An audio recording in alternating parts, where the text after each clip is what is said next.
Okay, this is Giraffes Can't Dance by Giles Andre and Guy Parker Reese.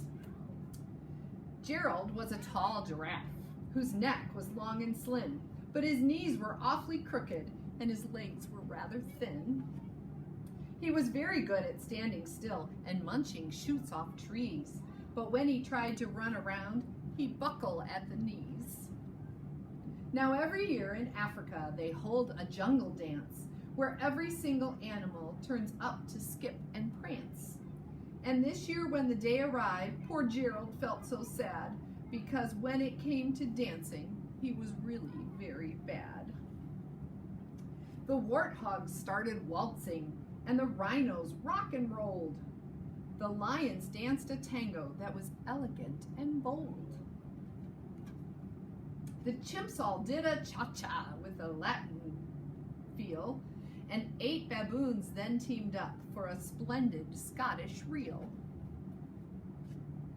Gerald swallowed bravely as he walked toward the floor, but the lions saw him coming and they soon began to roar. "Hey, look at clumsy Gerald," the animals all sneered. "Giraffes can't dance, you silly fool. Oh, Gerald, you're so weird." Gerald simply froze up. He was rooted to the spot. "They're right," he thought. "I'm useless. Oh, I feel like such a clot."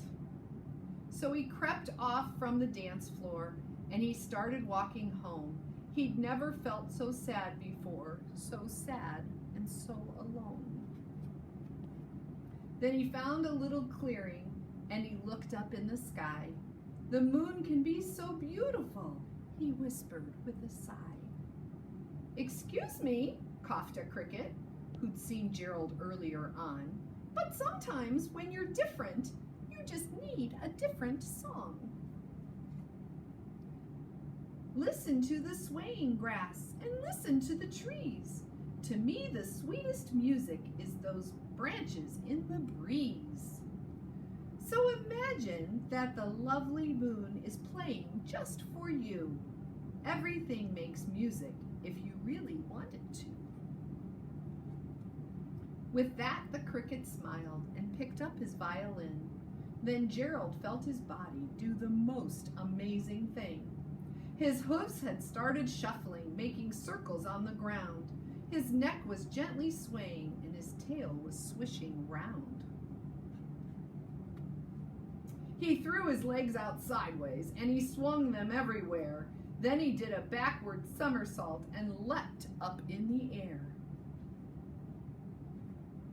Gerald felt so wonderful. His mouth was open wide. "I'm dancing! Yes, I'm dancing! I'm dancing!" Gerald cried. Then one by one, each animal who'd been there at the dance arrived while Gerald boogied on and watched him quite entranced. They shouted, "It's a miracle! We must be in a dream! Gerald's the best dancer that we've ever seen! How did you learn to dance like that? Please, Gerald, tell us how." But Gerald simply twirled around and finished with bow. Then he raised his head and looked up at the moon and stars above.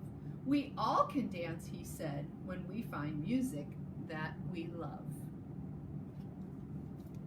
The end.